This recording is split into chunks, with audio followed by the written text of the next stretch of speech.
Hi friends, welcome back to all. இந்த வீடியோல நம்ம ஜாக் F4 மிஷின் ஸ்பீடு எப்படி கம்பெனியில் கொடுக்குற ஸ்பீடை விட நம்ம அதிகப்படுத்துறதுன்னு பார்க்க போகிறோம்.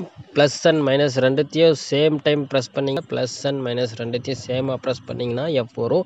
அதுக்கப்புறம் எல் மாதிரி வந்துச்சுன்னா நீங்கள் வந்து இன்க்ரீஸ் பண்ணிவிட்டு 50 வரையும் செட் பண்ணணும். 50 வரையும் செட் பண்ணி பாருங்கள், நான் செட் பண்ணுறேன். 50 செட் பண்ணிவிட்டு ப்ளஸ் அழுத்துனீங்கன்னா ஆஃப் அப்படின்னு காமிக்கும். இப்போ மிஷினை ஆஃப் பண்ணிவிட்டு திரும்பி ஆன் பண்ணிவிட்டு ரன் பண்ணி பார்த்தீங்கன்னா உங்களுக்கு ஸ்பீட் இன்க்ரீஸ் ஆகும். இப்போ பாருங்கள், மிஷின் ஆஃப் பண்ணிவிட்டு இப்போ நான் ஆன் பண்ண போகிறேன். இப்போ ஆஃப் ஆச்சு, திருப்பி ஆன் பண்ணியாச்சு. இப்போ பாருங்கள், ஸ்பீடை இன்க்ரீஸ் பண்ணணும். நம்ம 50 வரைக்கும் வச்சுக்கலாம். அந்த ஆப்ஷன் வந்து உங்களுக்கு ஒர்க் ஆகும். 40 வரையும் ஒர்க் ஆகும் டிஃபால்ட்டாக. நம்ம 50 செட் பண்ணலாம், 50 வரையும் ஒர்க் ஆச்சு. இப்போ ரன் பண்ணாங்கன்னா உங்களுக்கு பாருங்கள் தெரியும் எவ்வளோ ஸ்பீட் போகுது அப்படின்னு சொல்லிட்டு தெரியும். சவுண்ட்லேயே உங்களுக்கு தெரியும். ஓகேவா? அவ்வளோதான் இந்த ஸ்பீட் செட்டிங்ஸ். மறுபடியும் நான் உங்களுக்கு டிக்ரீஸ் பண்ணி காமிக்கிறேன் பாருங்கள். எல்லில் போய்ட்டு 50 இருக்கா, எனக்கு 40 போதும். நான் 40 செட் பண்ணுறேன் திருப்பி. இப்போ வந்து ப்ளஸ் அழுத்தினீங்கன்னா ஆஃப் ஆகிடும். இப்போ மறுபடியும் ரன் பண்ணி காமிக்கிறேன் பாருங்கள். ஸ்பீட் வந்து டிக்ரீஸ் ஆகிடுச்சு. இப்படி தான் நம்ம ஸ்பீடை வந்து டிக்ரீஸ் பண்ணிக்கலாம். கம்பெனியில் கொடுக்குற ஸ்பீடை விட அதிகமாக 10% இன்க்ரீஸ் பண்ணிக்கலாம். இப்போ வந்து நீடில் பொசிஷன் பாருங்கள் டவுனில் இருக்குது. இப்போ ப்ரெஸ் பண்ணிங்கன்னா டவுனில் இருக்கும். இப்போ நம்மளுக்கு மேலே வேணும் அப்படின்னு சொன்னிங்கன்னா இங்கே ப்ளஸ்ஸை அழுத்தி பிடிச்சிட்டே இருந்தீங்கன்னா மேலே வந்துடும். இப்போ நீடில் வந்து நீங்கள் லாஸ்ட்டாக ஸ்டாப் பண்ணும்போது மேலே நிற்கும். கம்பெனியில் டிஃபால்ட்டாக டவுனில் இருக்கிற மாதிரி தான் கொடுப்பாங்க.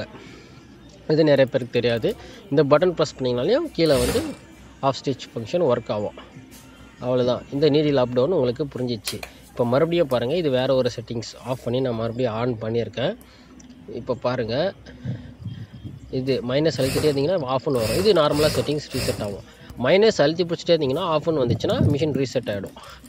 பாருங்கள், இது ஆஃப் ஸ்டிச் ஃபங்க்ஷன் ஒர்க் ஆகுது. ஓகே, இப்போ பாருங்கள், இன்னொரு செட்டிங்ஸை நான் உங்களுக்கு சொல்ல போகிறேன். அது என்னென்னா, நல்லா வீடியோ ஸ்கிப் பண்ணாமல் பார்த்தீங்கன்னா உங்களுக்கு கிளியராக தெரியும். பாருங்கள், மைனஸ் அழுத்தி பிடிச்சிட்டே இருந்தீங்கன்னா ஆஃப் ஆகிடும். இப்போ பாருங்கள், இந்த மாதிரி பி இருக்குது பாருங்கள். பி மட்டும் இருக்குது, நீடில் அப் டவுன் ஒர்க் ஆகலை. சம் பீப்புள்ஸ் வந்து இந்த மாதிரி எனக்கு ஃபங்க்ஷன் இங்கே பட்டன்ஸ் எல்லாம் ஒர்க் ஆகலை, ஆஃப் ஸ்டிச் பட்டன் ஒர்க் ஆகலைன்னா மறுபடியும் ப்ளஸ் அண்ட் மைனஸ் ப்ரெஸ் பண்ணிவிட்டு எஃப் இருக்குது பாருங்கள். இந்த எஃப்பில் போய்ட்டு N0ன்னு இருக்கும். இந்த N0 வந்தோடனே ப்ளஸ் அழுத்தினீங்கன்னா ஆஃப் ஆகிடும். ஆஃப் ஆகிடுச்சிங்களா? இப்போ பாருங்கள், இந்த டவுன் பட்டன் வந்துச்சு, அதாவது நீடில் பொசிஷன் டவுன் ஆப்ஷன். இப்போ மைனஸ் அழுத்தி நீங்கள் ஆஃப் பண்ணிக்கலாம்.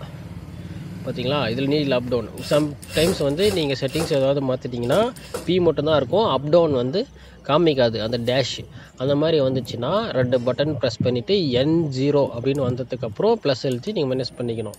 இப்போ பாருங்கள், நான் வேறு ஒரு செட்டிங்ஸ் சொல்ல போகிறேன். EB எரர் வந்துச்சுன்னா, EC எரர் வந்துச்சுன்னா இப்போ பாருங்கள் 6 இருக்குது. 6 அடுத்தது இந்த பா மாதிரி எவ்வளோ இருக்கும், இப்போ 26 இருக்குது பாருங்கள். மறுபடியும் காமிக்கிறேன். EC எரர் வந்துச்சுன்னா 6க்கு அப்புறம் பா நல்லா க்ளீனாக வாட்ச் பண்ணுங்கள். 6க்கு அப்புறம் பா வந்ததுக்கப்புறம் 26 இதை அப்படியே டிக்ரீஸ் பண்ணி 0ல் வைக்கணும். பாருங்கள், 0 வச்சுட்டு ப்ளஸ் அழுத்தினீங்கன்னா ஆஃப் ஆகிடும். இப்போ வந்து உங்களுக்கு வோல்டேஜ் ப்ராப்ளம் EC எரர் வந்து கிளியர் ஆகிடும். இப்போ நம்ம 3 செட்டிங்ஸை பார்த்துருக்கோம். ஓகேவா? இப்போ உங்களுக்கு கிளியராக புரிஞ்சிருக்கும். ஓகே, இந்த வீடியோ பிடிச்சிருந்தா லைக் பண்ணுங்கள், ஷேர் பண்ணுங்கள், கமெண்ட் பண்ணுங்கள் உங்கள் கமெண்ட் செக்ஷனை.